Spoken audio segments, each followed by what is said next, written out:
How to Make an Origami Butterfly by Jalen Boyd and Keenan Fry.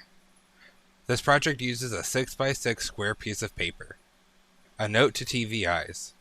It helps to have sub-assemblies of the origami ready. Some steps are tricky since the folds stick out.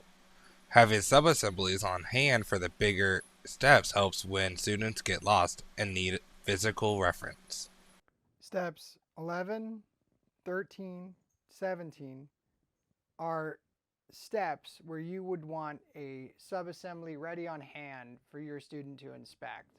We've got some subassemblies here on hand. The first one that I'm going to pull out, this is a subassembly of step number 11. This is the one that resembles the folding parasol. So when you watch the main video, this step talks about creasing your origami and making the neat folds.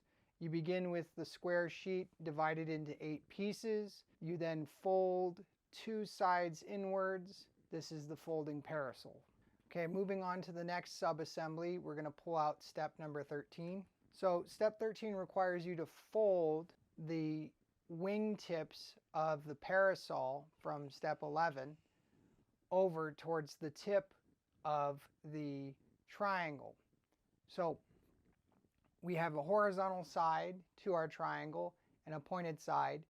We're going to put that one aside, and we're now going to grab the subassembly for step 17.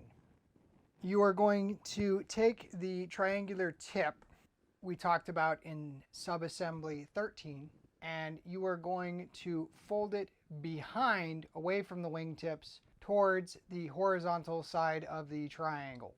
Extends past the horizontal line. I have step 11 on the right hand side, step 13 in the middle, and step 17 off to the left hand side. So I have 3 subassemblies. As I go through the process of making these subassemblies, basically what I do is follow the instructions for the origami all the way to step 17, get a new sheet of paper, follow it again all the way to step 13, get a new sheet of paper, and follow it all the way to step 11. So effectively, I'm making the origami 5 times. I've got 2 demo pieces with me ready on hand for the student to inspect, where they can practice unfolding it and folding it, and they can inspect how the various folds, which are sometimes unique and a little bit harder to understand from just audio description, are made. Thank you for your time.